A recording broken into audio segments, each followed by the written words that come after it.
Howdy all, hope you're doing well. Needless to say, I'm a little bit shocked at the amount of views that video has gotten now. It's up to 237 with a grand total of 12 likes and 6 comments. It seems like we're finally getting somewhere. But like I've said before, right, this isn't about fame or anything like that with me. I'm just trying to help people out. I'm just trying to help younger lads out.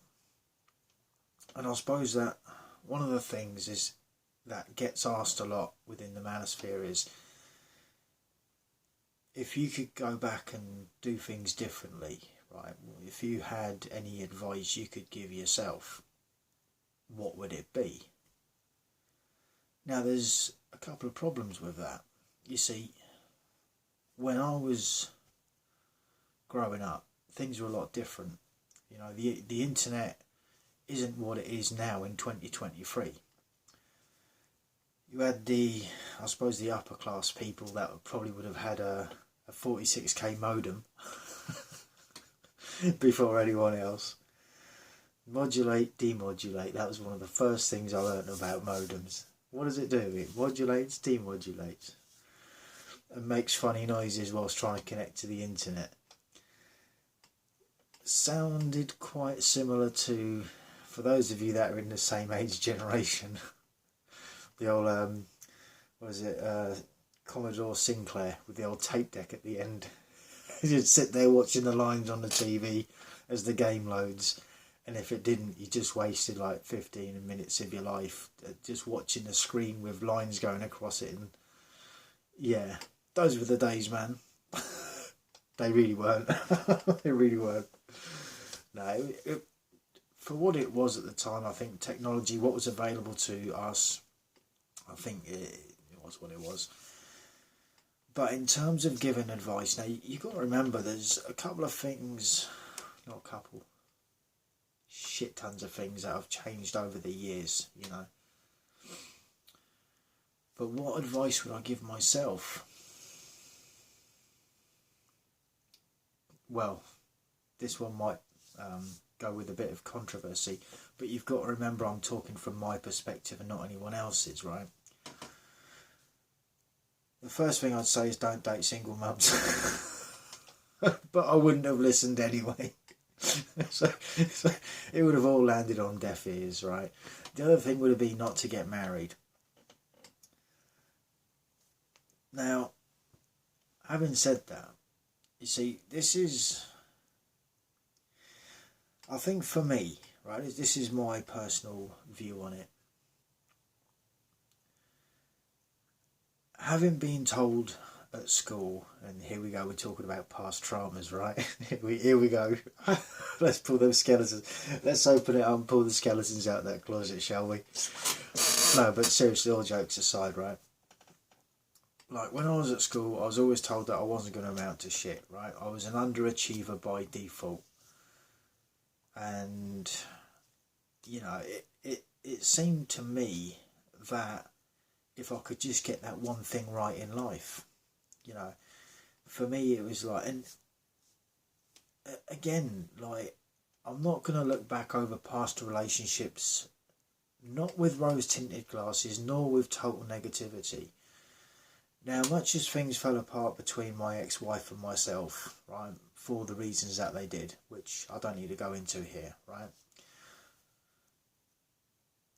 when we first met, I think it's quite safe to say that we both fell in love and we both appreciated the other. And for me, I suppose being young, you know, I wasn't going to be told anything anyway. This is what I'm saying. Me giving myself, a younger version of myself, any advice would be totally irrelevant. I wouldn't have listened, right? I'll still struggle to listen to advice these days. So, you know, you know what I mean? As would a lot of people. People, you know, this is it. People are going to do what they feel is right for them. A lot of the time, youngsters will put their own feelings before thoughts and rationality. So, as far as I was concerned, you know, it was a bonus that I got on with her ex and that we became good friends. In a way, it was kind of a bonus because it gave me maybe a false sense, I suppose, in some aspects. But it gave me a sense of the ability to parent, and I'll use that term very, very loosely. I mean, between like 18, 19, you don't know how to parent. You know what I mean? I'm going to be real. I'm talking about myself here, right? Not long been out of college, had a few part-time jobs, and then it's like, you know, you're going out clubbing, and then circle of friends expand and so on, and then eventually you meet this girl, and then you hear the stories. Now, the stories of the ex wasn't all that, you know, blah blah blah, and you get that. And as a typical youngster, it's not that I went in with a Captain Save a hoe. I'm not saying she's a hoe, but do you know what I mean, right? I wasn't going in with that sort of mindset of, oh, I'm going to save the damsel in distress. I was more looking at it, it's like, well, let's see what happens. I had other options at the time, and things, I wasn't too happy with things with other people back then anyway, other girls that I was seeing. And she seemed like at least the best choice of the options that I had, despite having a child. So in my head, that gave me that thought of, well, this will prove my maturity to maybe myself, right? Maybe I can be a mature, like, father figure at 18. It's like, are you stupid? Are you dumb? You know, it's just, and you know, if the truth be told, no, I wasn't prepared for it, right? I wasn't. I didn't have a fucking clue. And alright, so you know, the relationship with the kid was a good one, right? There wasn't any bullshit, and we did actually develop quite a strong bond between us. Now, the downside to that, this is what I say about dating single mums, right? It's not because they're single mums, it's because of what happens over time. You build attachments, you know, if there's one kid, that's enough, right? But if there's more than one kid, and, you know, it's subjective to whether the father is actually about or not, you know, if that relationship doesn't work out, which, you know, in this day and age, there's a higher chance of it not. You know, you've not only got the stress and the trauma of breaking up with someone that you really cared for, but also a couple of kids that weren't yours. And this is assuming that it all went well and there wasn't any of the "you're not my real dad" bullshit going on, right? Now, I didn't have that, so that was cool. You know, that was all right. That was a thing. That wasn't a thing, sorry. But still, that whole scenario gave me a sense of, I was sticking it back, yeah, exactly, I was sticking it back to all the people that said I wasn't going to amount to shit. It was like, well, fuck you all. You know, now I'm doing, one of my first jobs was like, I got involved in the catering scene, and then I got into security. And that was when I was really of the mentality of like, yeah, like seriously, fuck all them teachers that said I wasn't going to amount to shit. Now I'm working in security. I can't say the next line because because it's the, what is it? It's basically privacy, right? It's the privacy. I'm not allowed to talk about where I used to work and stuff like that because it's just reasons, right? Agreements and all of that. But I was working for these companies, and I was making the money, and I had this life, and I was just I was well up there. And so I was happy for a time. But then obviously things didn't remain happy with the long hours that security offered and such. So I ended up going from one security company to another, and then like really thinking about it, and it's like, well, that's not the aspect that's not what I want to do, you know, that's not what I'd been doing previously. And I'd covered quite a few different areas within security anyway. I'd done door work, I'd done shopping mall, I'd done offices, outlets, that sort of a thing, and a few other places that obviously I'm not allowed to talk about. But whatever. But yeah, now,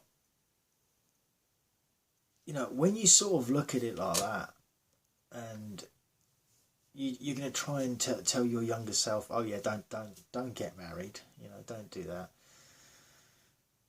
Well, I suppose like most other people that want to feel that they've achieved something, because, you know, for me, I felt like a bit of a failure anyway, because I couldn't, this isn't going to come out right probably, I couldn't hit high grades, not because I couldn't hit them, but because I was in the lower sets in the class, right? Because although I can speak two languages, the kind of offset of that was relearning everything back to English, and there was complications with that, obviously, because I hadn't been studying English language or English literature when I was learning another language out in another country. So it was like really complicated for me, and so as a result I got put in the lower sets, so I couldn't hit high marks. And as I've said in videos before, it's like, well, you know, what's the point in even trying? An employer isn't going to take someone that can get like a D as a top mark when they can employ someone that can get an A.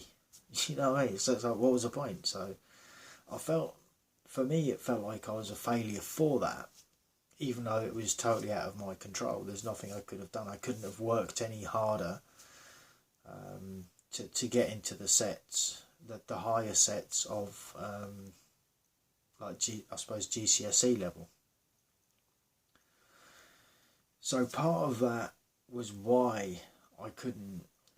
Why I was sort of like, well, I've actually made it. And, you know, one of my friends back then even said, you know, just despite what all the teachers said, you've actually fucking done it.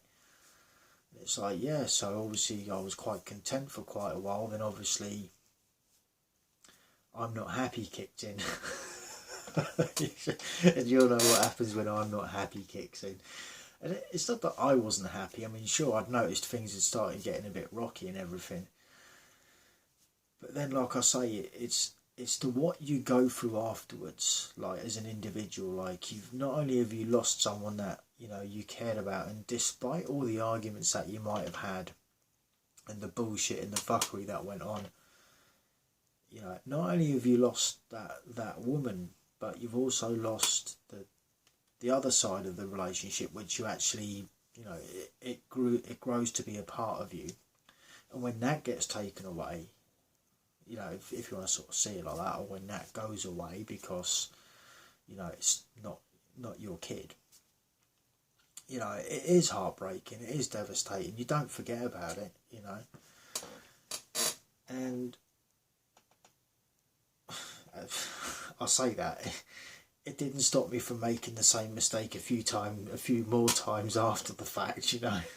But this is just it. Like, even giving people advice now isn't necessarily going to help them save themselves from themselves, if that makes sense. Like, a lot of people will just, they're going to go with their feelings. It is what it is, you know. And like I said, at 18, there wasn't anyone telling me anything about anything that I'd be prepared to listen to, unless it was what I wanted to hear. And unfortunately, a lot of people live life like that. And I think this is what makes relationships more unstable. Probably isn't the right word, but I will call it it's not that they're unstable, it's just that, you know, with, maybe it was a me thing, right? Maybe it was just me at the time. And it's not that I was, I mean, I don't know. I mean, it's, I'd probably be better off getting a third party to look into it, but it doesn't really matter. The point being is, like, even having gone through it, it still didn't stop me from doing it again. And sure, I'm not going to sit here and be like, yeah, the relationship was perfect. No, it wasn't. But that's irrelevant. I still went ahead. I think it was a total of 4 times Actually, no, the last girl I was dating, she was technically a single mum as well. So, 4 times in total. You know, and the fourth one I kind of let slide because it's sort of like, well, the kids have moved out, they're old enough, they're doing their own thing. She's older, she might have grown and learned something. Fucking idiot. As in, I'm a fucking idiot for thinking that. It's like, no, it's just another individual with no personal accountability. You know, it just was what it was. You know what I mean? It just was what it was. So me trying to give advice to a younger self, for me it would have been pointless. And going back to what I was saying at the beginning of the video, that was at a time before the internet is what it is now. We didn't have Facebook. You know, we had like AOL online chat rooms, we had the Yahoo chat rooms and all of that. And I'll tell you what, so on a side note, they used to, for those of you that are old enough to remember, there used to be one called the Yahoo Fight Room. And oh my god, the shit that went on in there. Like, I mean, it was, you had to be tough-skinned, man. Like, I never used to really comment a great deal. I just used to, like, log in. Like, I'd finish my shift at work, right? I'd switch our computer on, wait 5 minutes for the fucking thing to boot up. And then I'd just sit there watching just people having it out across the internet on this Yahoo chat room. And I was just like, wow, man. Fuck, just wow.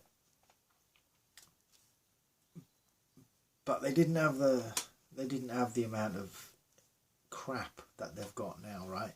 They didn't have stuff like Instagram. I mean, they might have had something similar. I mean, I think at the time the closest thing would have been something like maybe Photobucket, if that still exists. I don't actually know. I have got an account with them if it does.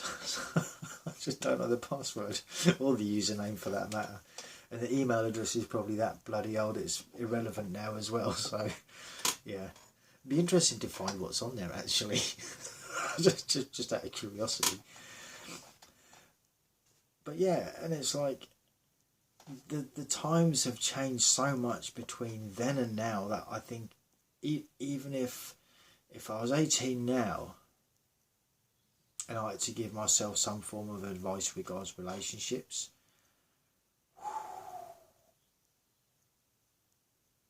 I think it would be along the lines of stay single, concentrate on the paper, concentrate on the dollar, making money, concentrate on hobbies. In fact, do anything except get involved with relationships. Because, you know, at the very least, 50% of marriages end in divorce. And this isn't to put anyone down. This is kind of one of those situations that I don't want, you know, if any of you guys you've recently gotten married, I'm not saying don't do it, right? Do what works for you. Do the right. Make sure you're with the right person. Now, I didn't rush into my marriage. There was things that happened that caused a delay, which made us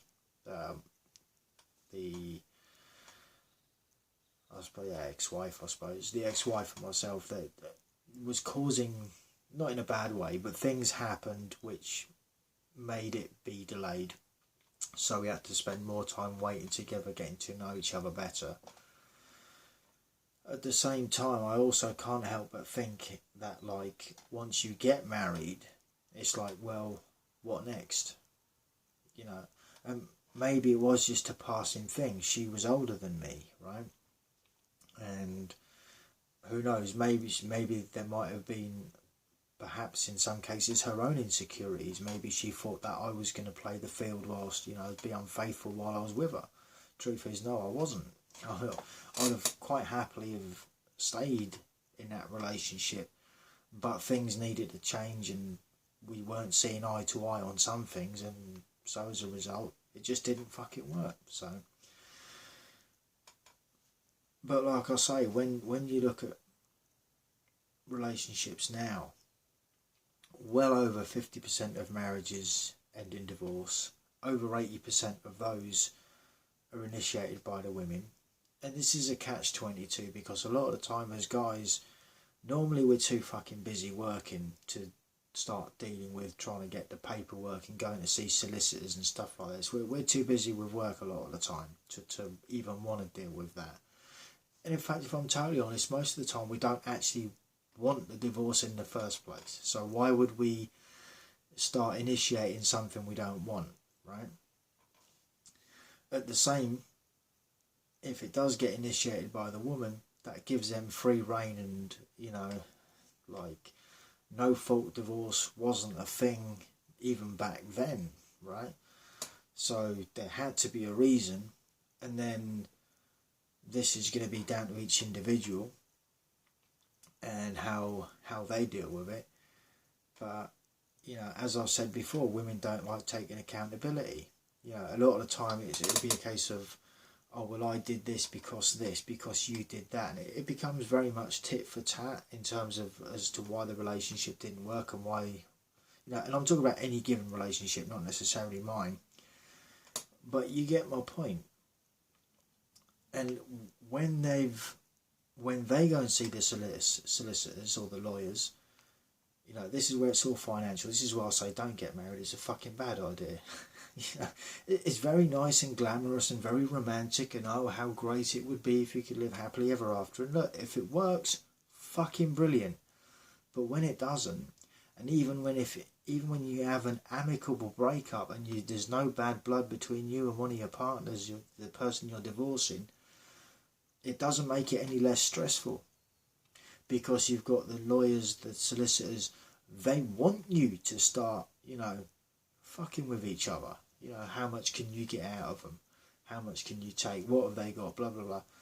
And to the point where I've seen this, I've definitely heard the stories, and I have no reason to disbelieve the person that was telling me them.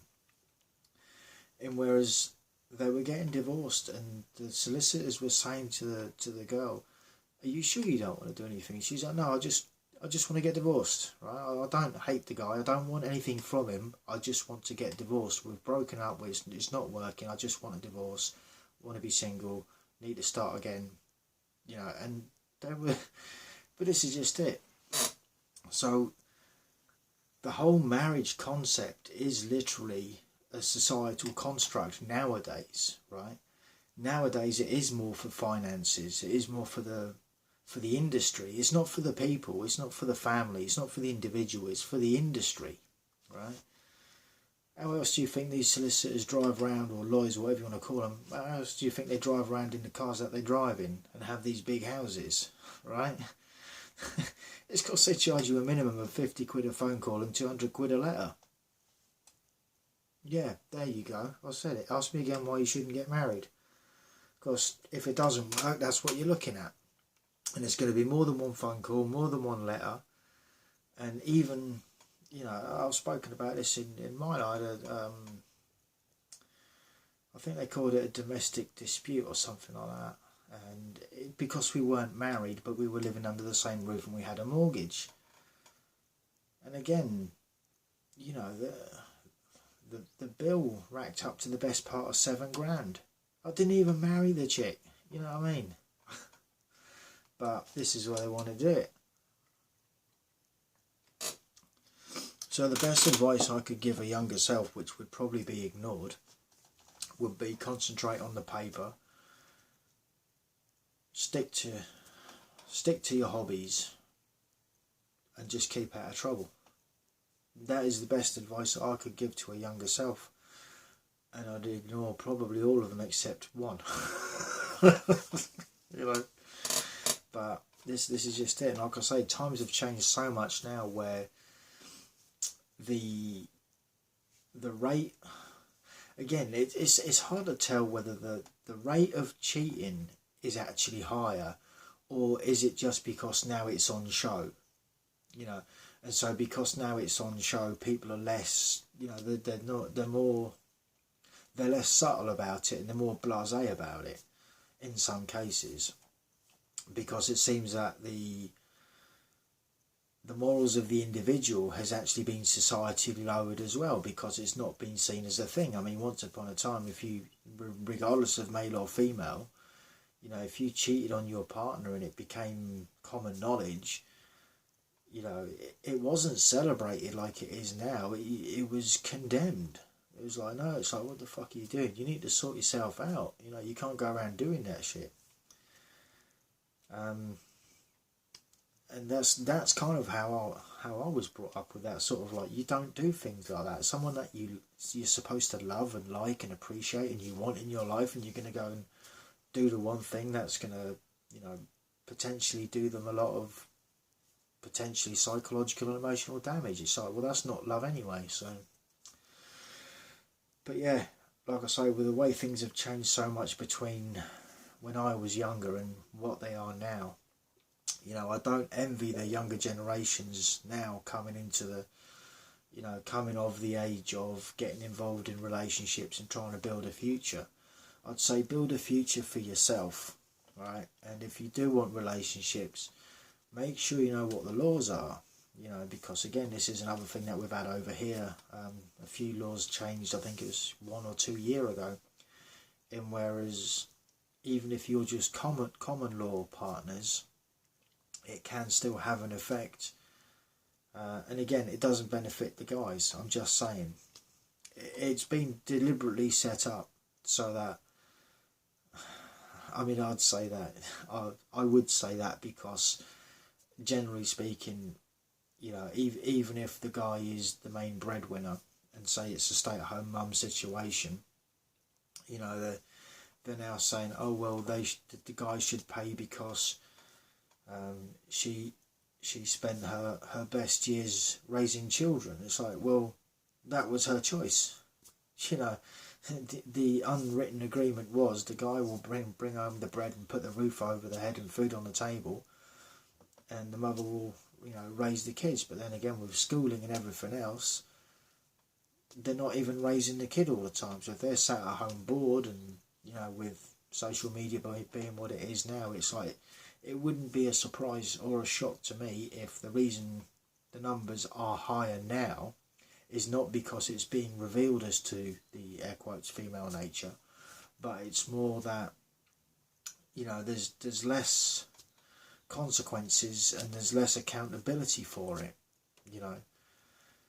And for some reason, women seem to think that this is good. It's like a lot of these girls that set up their account with OnlyFans and all that, and it's like they're going to be asking, oh, why will no one take me seriously? It's like, you're having a laugh, aren't you? Who can take you seriously once you've done something like that? Really? And then, so of course, you know what, I'm done. I'm not going into it. But anyway, thank you all very much for the views and the likes on the previous video. It's much appreciated. Maybe you can take something away from this one. Maybe you can see my point of view. Obviously, I'm